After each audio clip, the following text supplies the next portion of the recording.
Hey there everyone, Dr. Beth Westie here, and I wanted to talk about some nutrition for your workouts as well as some tweaks for your hormones. So I don't have the hormonal tweaks listed up here, so I'm going to talk about those in the next layer of it. I wanted to explain this first.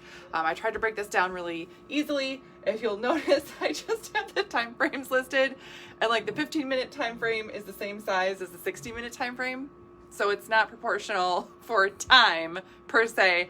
This is just the reference to kind of go off of. So before somebody says like, that doesn't look like an even graph. I know. I'm trying to fit it all in, all that type of thing. Okay. So, here's the basic thing to look at when you are getting nutrition for working out. The goal here is to have your muscle tissue be supported enough to actually get to a fat burning place. Women can actually get to fat burning faster and sometimes more efficiently than men, but we don't get to stay there. Or if you have cortisol issues, metabolism issues, things like that. Again, these are things that we go over on your Dutch test. So if you're not on the wait list, I'll put that link here real quick. If you're not on the wait list for the next 12-week challenge, get on the wait list where you can get your own Dutch test, see what your hormones are doing, see what your levels are at, and what we need to work on. Right? So there it is. Okay, there, it's in the comments.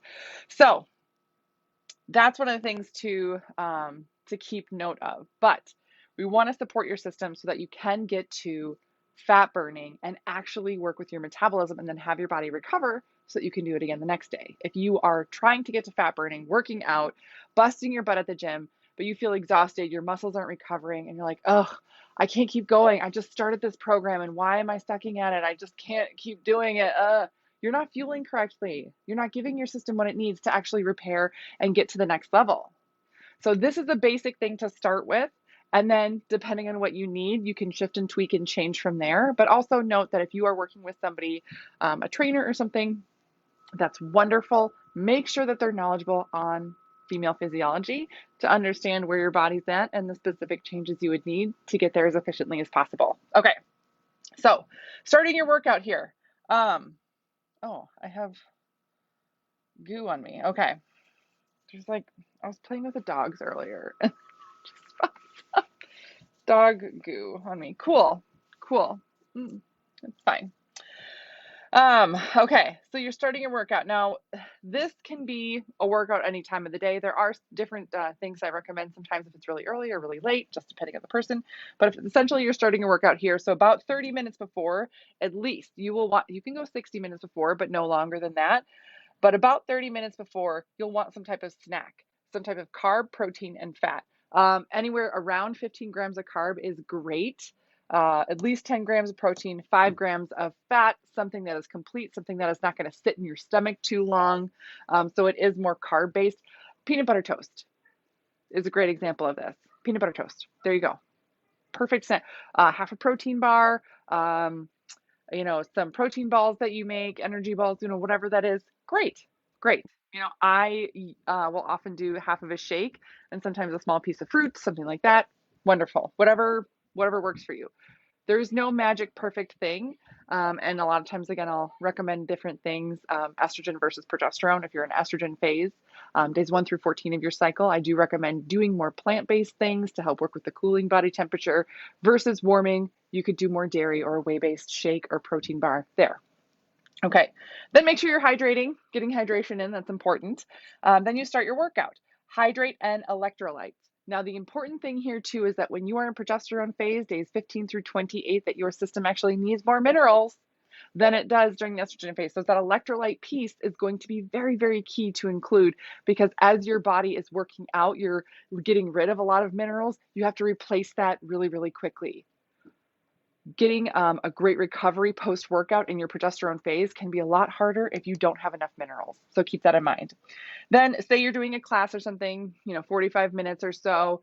Can it be a little bit shorter? Can it be a little bit longer? Yes, this was just an about time frame to work with to start. You end your workout, do a cool down.